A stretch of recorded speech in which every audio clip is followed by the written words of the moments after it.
Tonight, you're listening to True Fear, another name for it. Welcome back, everyone. I'm Ryan. Hope you're all doing well. Hope you're on the side of good. I'm doing well too, and I'm on the side of good. Today, I'll tell you about a supernatural horror that happened to a young man in North Shadow Village near Sleepy Hollow Valley, just outside Salem, Massachusetts. His name is John. But this story actually happened to his friend Chris's uncle, David. As soon as the train pulled into Salem Station, Alex had no trouble spotting David in the crowd. Alex said, "David, over here. No trouble getting here, right?" David replied, "Nah, no problem, but the train was a local, kept stopping every 5 minutes. Anyway, let's head home." Alex and David had been working at the same office for about 2 years. David had taken a day off the day before to come to Salem for his friend Alex's only son's birthday party. After eating and hanging out, David crashed at Alex's place. The next day, there was a huge crowd at the house. Once things thinned out, David finished his meal and got ready to leave. Just as he was about to head back to his own place, Alex came over. "What? You're leaving already? Stay a couple more days," Alex said. David said, "Nah, I've got something to do at home. Gotta go today." Alex offered, "All right, let me walk you to the station." David said, "No need, man, you're busy. Got a full house. I know the way, don't worry." Alex said, "Okay, take care. Call me as soon as you get on the train." It took about an hour of brisk walking to get from Alex's house to the station, so I started walking slowly. As I walked, I noticed thick black clouds gathering in the sky. I could tell it would rain before I reached the station. I thought to myself, I wish there was a shortcut. After a bit more walking, I met a man. I introduced myself and told him why I was in Salem. The man showed me a shortcut and said, "It goes through the woods, walk a bit inside, and you'll reach the station." I thanked him. He said, "Go straight ahead, then take a left. About 35 minutes of walking, and you'll be at Salem Station." Then he added, "You're new here.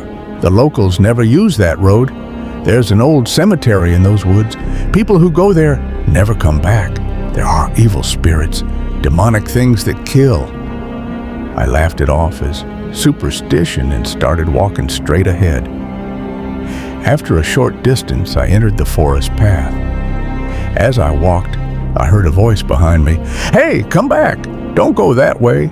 I ignored it and walked faster. Once I was deeper into the woods, it started pouring.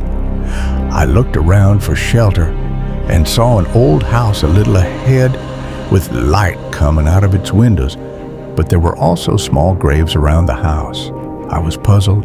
Someone lives next to a graveyard in the middle of the woods. I decided to take shelter there from the rain. I ran to the house and knocked on the door, yelling, "Anyone home? Please open the door. I'm in serious trouble." After a moment, an old woman opened the door. The moment I saw her, my heart nearly stopped. Her face was unnatural. One eye was missing, and in its place was just deep darkness. Her face was covered in cut marks. She said, "What are you doing in these woods during this storm?"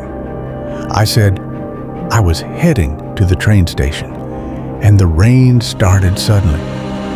She said, "You must be very brave. The locals wouldn't set foot on this road even by mistake. Come in." She led me to a sofa in one room and sat on a chair across from me. The room was barely furnished, just a bookshelf and a lamp on the wall. Everything was silent except for the sound of rain. I asked, "Do you live here alone?" She said, "Yes, but my husband visits sometimes. He works in the city." I said, "You live alone here, in the middle of the woods? Aren't you afraid?" As soon as I said that, the room went dark. The power went out. I was terrified. She said, "Don't be scared. The power goes out during storms in this village. Just sit tight. I'll get a candle." In the darkness, I couldn't see anything. I only sensed a black shadow leave the room. After a while, I heard a cat meowing from a corner. In the dark, I could only see two glowing eyes. I was horrified. The cat meowed and ran out of the room, and then from the next room, I heard a sound like a knife being sharpened, and the cat's cries stopped. I stood up from the sofa. Then I heard a voice from behind me. "Where are you going in this darkness? See, I'm back." I hadn't even realized she had re-entered the room.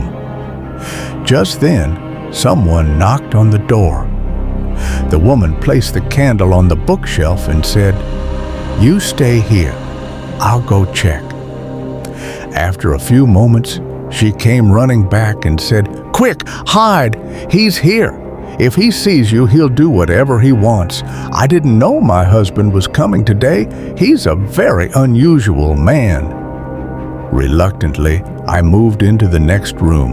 As soon as I entered, someone latched the door from the outside. Immediately afterward, the woman let out a piercing, unnatural laugh. I pressed my ear to the door and heard a male voice ask, "Why are you laughing so much?" She replied, "I found a living human after so long." Hearing that, I shuddered. Then I looked around the room I was hiding in. There were bones and skeletons scattered all over the floor. The lights were off. I blacked out. When I came to, I was back at my friend Alex's house. Alex told me, "What happened to you?"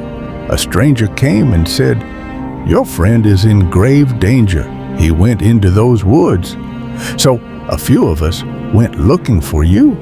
We found you lying unconscious in front of the cemetery. The imam from the mosque performed a ruqyah on you. You kept saying strange things all night in your sleep. You came to your senses in the morning." I asked about the large house in the woods.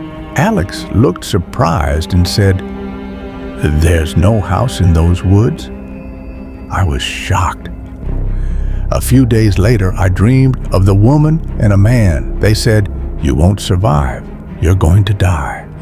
After that, I developed a fever and started wasting away.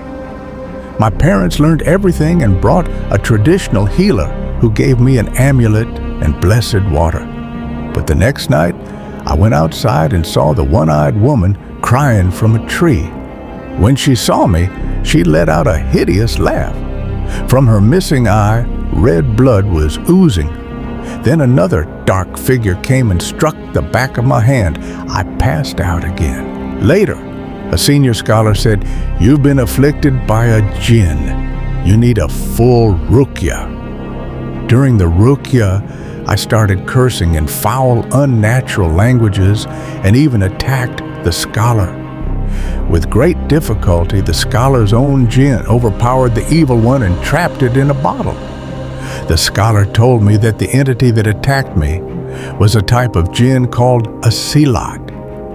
He instructed me to pray 5 times a day, accepted a gift, and left.